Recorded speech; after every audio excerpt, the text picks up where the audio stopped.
Recently, the hockey world was dealt a bombshell as the Arizona Coyotes were forced to relocate to Salt Lake City, Utah. After failing to secure an arena deal of some sort, Yotes owner Alex Morello ended up selling the team back to the NHL. In this video, we're going to try and dissect what exactly happened for it to come to this for the former Arizona franchise. We'll start with some history, give a brief timeline of events, and finish out with the ultimate conclusion as to why the team failed to thrive in the desert. But before we do, I'd like to invite you to subscribe to my channel for more NHL-themed content. And with that, here is why the Arizona Coyotes were forced to relocate to Utah. The start of our journey takes us back to 1995, back when the X-Files was popular, Post Malone breathed his very first breath, and O.J. Simpson evaded a guilty verdict. As far as the NHL happenings were concerned though, the mid-90s brought about a slew of relocations within the league. Aside from the Quebec Nordiques and Hartford Whalers being forced to move, the original Winnipeg Jets were also made to vacate their city due to financial woes. Two businessmen, Steve Gluckturn and Richard Burch, decided to purchase the franchise from Barry Schecknerow. The idea was that by purchasing the Jets franchise, the team would be able to play in Burch's home state of Minnesota. Unfortunately though, after failing to reach a revenue-sharing agreement with the Minnesota Timberwolves, the two co-owners then reached out to the Phoenix Suns owner. This time around though, the pair had success and was able to secure a deal that would ultimately allow for NHL hockey to come to Arizona. The team's name ended up being the winner of the naming contest that also yielded names such as Mustangs, Wranglers, Outlaws, and Freeze. Starting out, however, the team was made to adjust due to the fact that the American West Arena was made exclusively for basketball. It made for suboptimal accommodations. As far as the roster was concerned for the inaugural season on paper, the team had a decent amount of talent to offer their new fans. For starters, Jeremy Roenick was brought in from Chicago, along with Keith Tkachuk and Rick Tocchet. Impressively, the team made the playoffs after their first inaugural season played in Phoenix. Unfortunately, after failing on multiple attempts to get out of the first round, the Coyotes went on to miss the playoffs for 6 consecutive seasons. However, by 2012, the hype when it came back to Arizona hockey was never greater. After coming in first amongst all teams in the Pacific Division, the Yotes, with names such as Shane Doan and Ray Whitney, were leading the offensive charge and had the deepest playoff run to date that spring, as the team was able to make it to the conference finals before ultimately falling short to the Nashville Predators. However, as I alluded to, this was the last time that the Coyotes would officially be in playoff contention. Outside of competing in the qualifying round in the bubble, the Yotes and playoffs were never spoken in the same sentence for over a decade.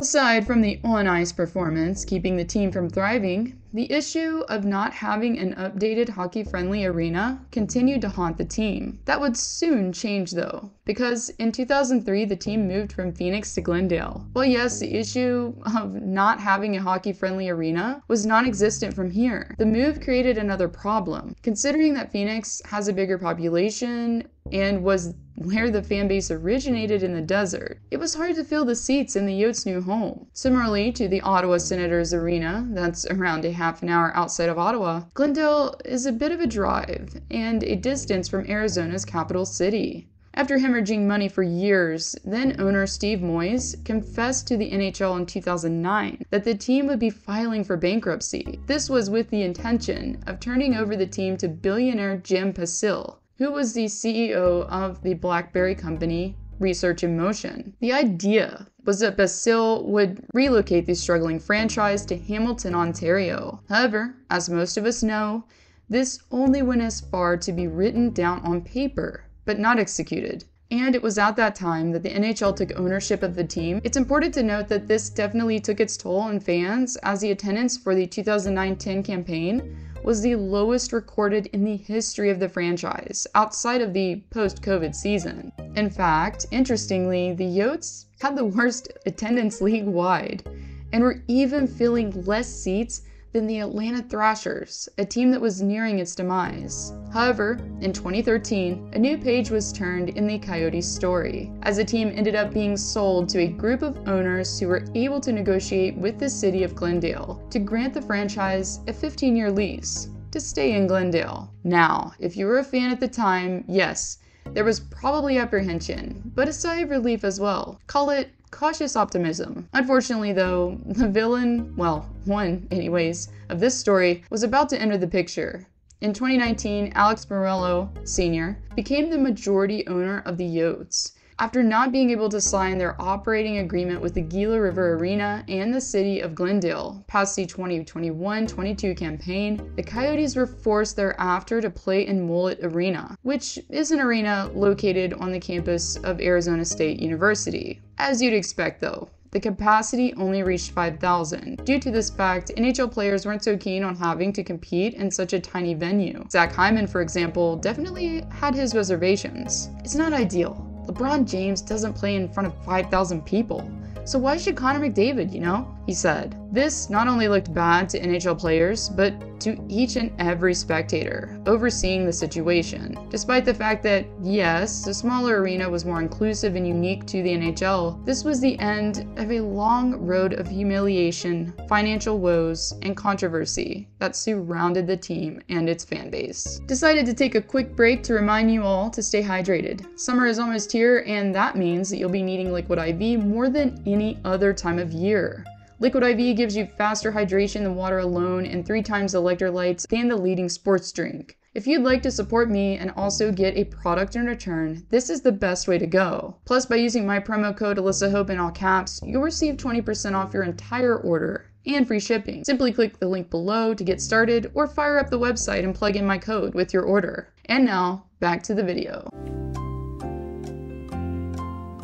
So now that we went over the general backstory of the on and off ice happenings, now we're going to get into some things that were happening behind the scenes and closed doors. Remember Alex Morello Sr. that I mentioned earlier? It just so happens that for a multimillionaire, he was a complete cheapskate. And we're not talking about a guy who just refuses to tip a server. We're talking about the one that doesn't even want to pay the bill entirely. According to ESPN, multiple sources revealed that the Coyotes were either paying late for their hotel bills or would scratch out the amount owed and write in a lesser dollar amount instead. Also, according to the article, the team would try and lodge players in cheaper hotels than were allowed according to the collective bargaining agreements. Cutting corners also meant that, according to ownership, coaches didn't deserve access to copy machines and printers. Now, there had been previous reports about the Coyotes in 2021 that over 50 employees of the organization admitted to working in a toxic work environment under Morello. Also, according to The Athletic's Katie Strang,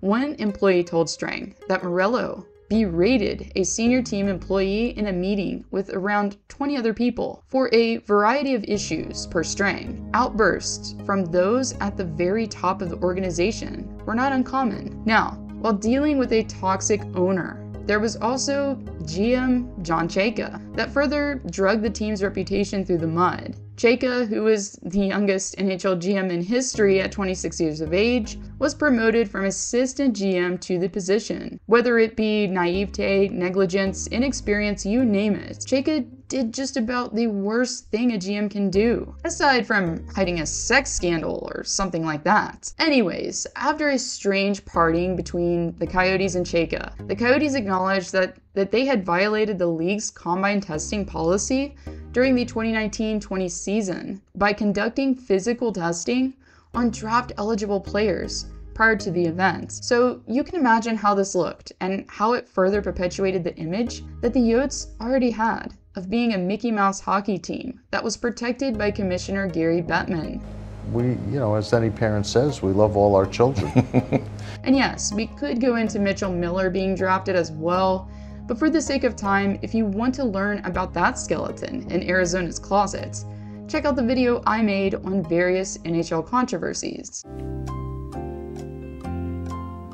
I think we can all agree here that there's a myriad of reasons as to why NHL hockey didn't succeed in the desert. For one, attendance was lacking for the majority of the Coyotes' existence. This had to do with the location of the team and where the arena was. There also wasn't tons of talent to see on the roster in recent years with respect to Clayton Keller, of course. In result, the team wasn't competitive, didn't make the playoffs often, and didn't keep the fan base engaged. It really goes full circle. Also, the way ownership managed the team and interacted with people in general. It seemed that Morello severely strained his relationship with the city once it was all said and done. Therefore, it was nearly impossible to get anyone to lobby for his team to remain in Arizona. This forced the NHL's hand, more importantly, its board of governors, to approve the sale of the team to Smith Entertainment Group. While it's easy to say that the team didn't work out, it's hard to deny the fact that there were definite roots planted in the Arizona sands. Players such as Austin Matthews and Matthew Nyes grew up in Arizona cheering for their hometown team.